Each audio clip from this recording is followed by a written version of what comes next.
Thanks very much to the conference organizers for an opportunity to speak, and thanks especially to Michael for all the back and forth logistical emails. It was a reminder that there's a lot of work that goes into conferences like this. And I'm really heartened to see a lot of the people that were at the New Economy Network of Australia conference from just a few weeks back. That was a fantastic third annual event. And I'm really glad that this is another opportunity to keep that conversation going. So given the directives of this panel, what I thought I would do is take the opportunity to offer my thoughts, my take on the Community Economies Research Network that Cameron just mentioned. A group of almost 200 scholars, activists, and artists across the world that are informed and inspired by a particular understanding of post-capitalism, a world beyond carbon, capital, and commodity, or at least more than that. So what I'd like to do in the next few minutes is to say a few words about what's distinctive about the community economy's theoretical and political understanding of post-capitalism, and I think it resonates with some of the other visions that have been offered earlier today. Then I'd like to turn my attention to how this thinking has been applied to some current research being conducted by Joanne McNeil, who's across the way from me there, Kath Gibson, Jenny Cameron, and I, that we've been focusing on imagining a new culture of manufacturing here in Australia. And then finally, I'd like to speculate on how some of the findings from this project on the new cultures of manufacturing might help us to enact a more just and sustainable future, specifically in response to something that's happened this year, which is China's decision to end the single global, single stream recycling system. And the role, and what we found is the role that social enterprises here in Australia might help us to play in imagining a new economy of waste, offering a kind of concrete example of how we can work for the common good in a more than capitalist world.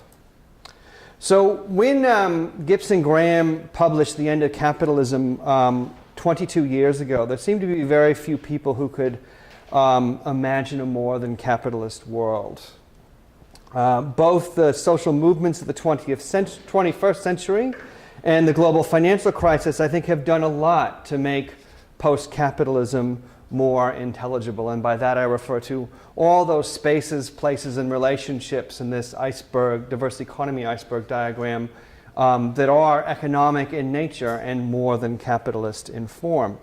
So now what we see in the present moment, I think, is a kind of proliferation of what post-capitalism might mean. And I'm thinking here of Paul Mason's book by that title, and also Shrinick and Williams' Inventing the Future. They are sort of fully automated luxury communism, complete with basic income, to people like Wolfgang Streeck, Nancy Fraser, and Franco Berardi, have imagined a sort of moribund capitalism that's sort of in a necrotic condition that's sort of perpetuating itself through a kind of debt-financed form of authoritarianism. And, you know, Trump being one expression of that, but there are many others. We seem to find one every other week now. So this is a kind of a rather grim description of what happens when capitalism falls apart. So one thing that seems to unite all of these disparate visions is a displacement of post-capitalism once more into a not quite yet temporality, right? It's on the horizon, has yet to arrive, in a way that has all too familiar implications in terms of our bodily disposition towards the future and political possibility. And I'm thinking of a lot of what Sarah was just talking about moments ago. So in contrast, the CERN network emphasizes a post-capitalist present through the representations like this diverse economy diagram, which illustrate the simple point that the economy has always been more than just capitalist in its relations. A point that aligns, I think, rather well with the global solidarity economy movement. We've noted the way in which this image of the iceberg has been redrawn and modified and politicized in different ways by different artists operating across an array of contexts. Like the solidarity economy movement, we've been really interested in turning our research into a tool for working with others, and that's part of what inspired us to write Take Back the Economy in 2013, an effort at doing theory and activism in a messy, fleshy, embodied sort of way, following on, I think, in the spirit of Joan Tronto, the feminist philosopher, remaking research into a practice of caring for our shared world. Like, this is our attempt at contributing to that process. Okay. So more recently, and I just can't resist to add this, Kath, Jenny, and I have had the opportunity to further redraw the economy by working with communities that have been involved in translating Take Back the Economy into different languages, in some cases drawing on local examples. So this project sent us to Colombia, this was last year, 2 months after the end of the 2-generation-long guerrilla conflict, or really kind of a momentary pause, I suppose, in that conflict, to South Korea, in particular to parts of South Korea that had suffered under the dictatorship of the 1980s, and to Finland, arguably a post-growth economy. So all of these spaces had groups that were using Take Back the Economy as they were translating it to try and pursue a post-capitalist politics in situ. And here, what was nice about this project was we got to work with local community members and artists to visualize their own version of what a diverse economy looks like in context and what kinds of struggles that involves. And this is just a few examples. That I could go on with others. So I think what this allows us to do is to situate post-capitalism in the present. And then once we have post-capitalism in the present, that also has implications for how we think about time. It then becomes possible to look for what our fellow traveler Massimo De Angelis names the historical trajectories of an alternate future. In particular, the capacities that communities have to use and maintain commons along an intergenerational time frame. So one of the visuals that we've developed is a kind of timeline commoning ruler or yardstick that gets at the kind of intergenerational efforts that are required in some cases to maintain commons. So for example, we've tried to extend a post-capitalist politics of atmospheric commoning through time by noting in the context of Australia how citizen scientists and union activists were involved in enacting local air pollution laws as far back in the 1930s, in Newcastle in particular. And they were, in that instance, caring for an atmospheric commons that we can't really enclose, but we can either care for or degrade. A generation later, there was a combination of civic-minded scientists, union activists, particularly in Victoria, Australia, along with new imaging technologies that played an important role in catalyzing the passage of the Montreal Protocol, arguably the most successful international legislation with respect to atmospheric care that led to the elimination of ozone-depleting chemicals by and large. So on the one hand, I think what this intergenerational commoning timeline makes clear is that there is a historic trajectory that points towards our capacity to care for the atmosphere. We can organize on large scale and respond to global environmental challenges. On the other hand, it also gives us a sense of the duration that's required. So the ozone layer, for instance, won't be fully repaired for another 2 generations worth of time. Right, so what that means then is that responding to climate change is going to require a continuous and sustained effort for generations to come, something our colleague Abby Lopez, who's working on the Cooling the Commons project with us, refers to as the politics of the long now, that 350-year, 7-generational time span. Right? But those are all people that we could actually know if we think about it carefully. Okay, so with both that present and past in mind, I'd just like to say a few words about this project, which received support from the Australian Research Council, and we're kind of moving along towards the 3rd year of this project, where we're trying to work with others to imagine an alternative future for manufacturing in Australia. It is in this spirit of engaged research specifically that we're trying to imagine the circumstances in which manufacturing might contribute to what Julien Agyeman terms a just sustainability, a condition where sustainability becomes a means for transformative social inclusion, the alignment of social inclusion and sustainability as shared concerns. So drawing on Flyberg's appreciative rereading of the power of case studies, we've intentionally selected and worked with manufacturing enterprises across a range of scales, from around 100,000 in turnover to more than $1 billion in turnover. Organizational forms, including cooperatives, family firms, social enterprises, global and public corporations, even capitalist ones. We've interviewed management and workers, observed, photographed, and tried to see in their operations the contours of a new culture of manufacturing, one that might help us to repair the damage, both social and ecological. So we have a forthcoming paper in economic geography that's going to come out early next year that says a bit more about this.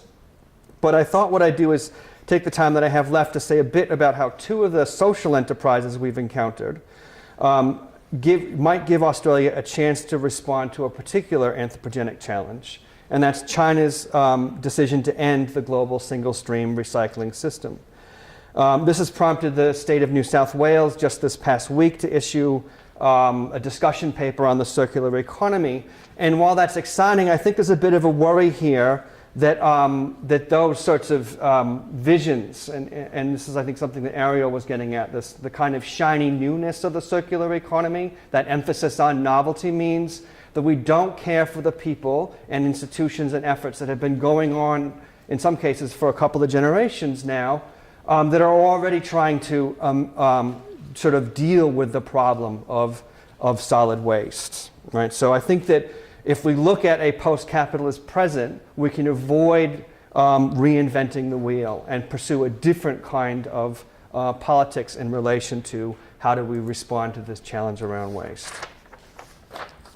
Okay, so I want to give you two examples. So Work Ventures is one of these firms that we've explored in the context of this research project, and they've been operating for now more than 40 years in the field of electronic wastes. So they have a present workforce of about 150 people, and their primary task is the maintenance and repair of legacy telecom equipment.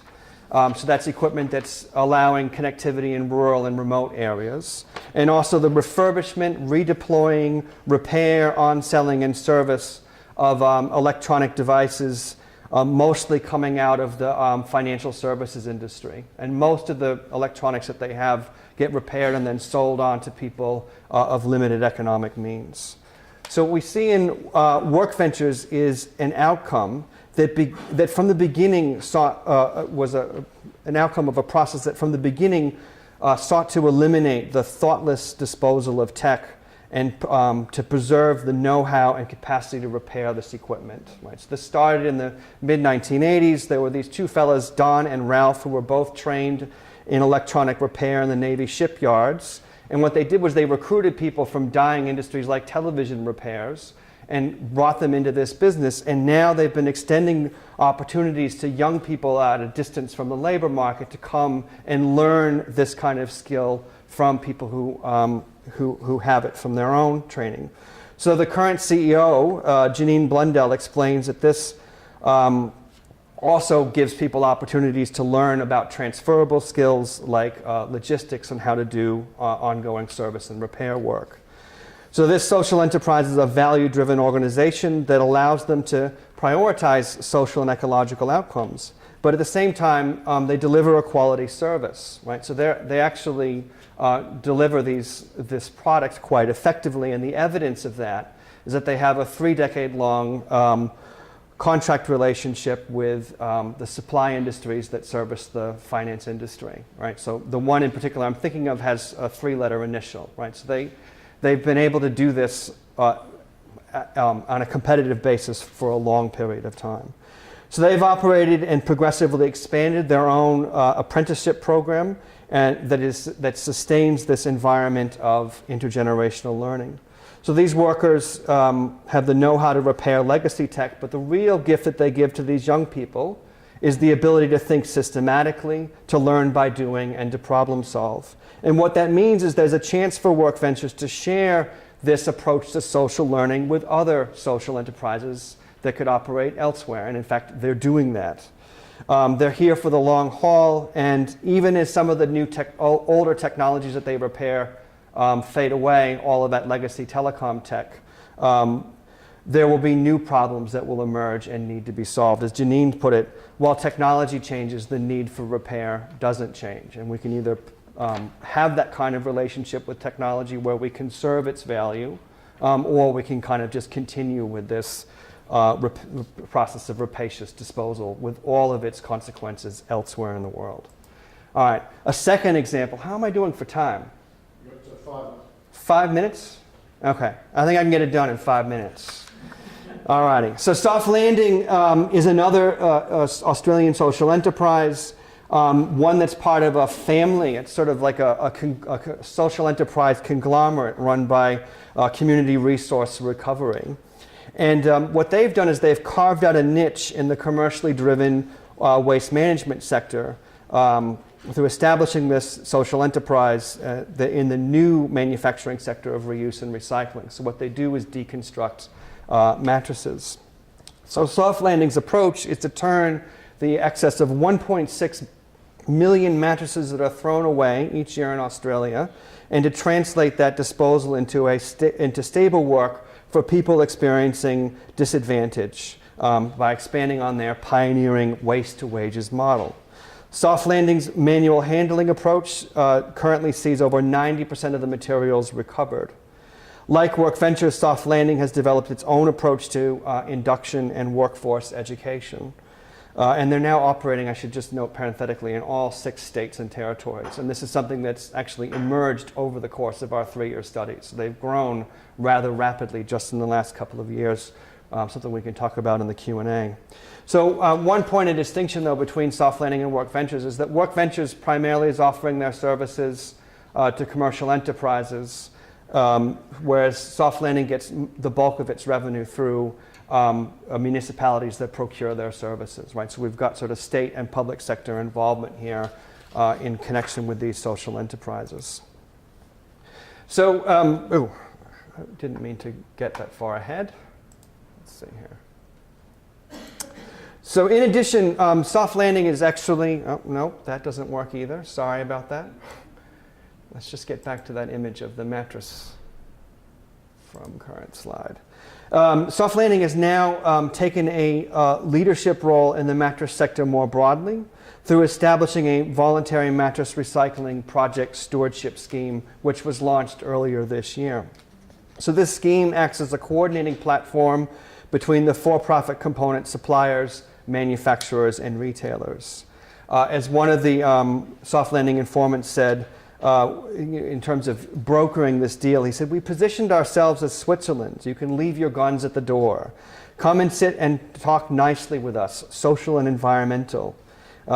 The mattress suppliers, and we've talked to some of them, like A.H. Beard, for example, said that they really trusted Soft Landing to broker this arrangement because of their status as a nonprofit social enterprise. That's what allowed Harvey Norman and Koala and A.H. Beard all to sit down and say, well, actually, this is in our collective self-interest to figure out how to build the price of material recovery into the product itself. And it avoids that kind of need for the municipality to do that regulation. So one of the Soft Landing managers actually presented this idea at an international conference in the furnishing industry. And many countries around the world are grappling with this mattresses as a problem waste item. So when recycling is mandated, it's often met with significant industry resistance from the industry. So participants were, quote unquote, blown away that a social enterprise could be at the center of this voluntary scheme and that it had such a diversity of players and such a high level of engagement. So this model that's unfolding here in Australia is actually being studied elsewhere in the world and might affect how this sector operates elsewhere. So with Soft Landing coordinating this scheme, the initiative has the potential to have 2 impacts on 2 separate wicked issues, waste and the equitable access to decent livelihoods. The scheme is taking social and environmental impacts and of the waste-to-wages model to a whole new level. We might see them as people working for the common benefit. So both WorkVentures and Soft Landing are non-capitalist social enterprises, value-driven organizations that can be seen to pursue just sustainability, to effect ecological repair by means of social inclusion. Or to put it somewhat differently, they are almost prosaic examples of everyday post-capitalist practice. WorkVentures' standard around trackability, its priority to refurbish and repair electronics, are values that end up contaminating or affecting how that entire supply chain operates. So their values become the values of the companies that they service. Likewise, soft landing has quietly remade an entire industry in the way that it thinks and acts in relation to product life cycle. And in effect, it shifts the responsibility for stewardship away from the individual consumer and back into the industry itself. And that's something that could get repeated in other forms of material manufacture. Right, so I think for me, this outlines in a very practical way the contours of a new relationship with waste.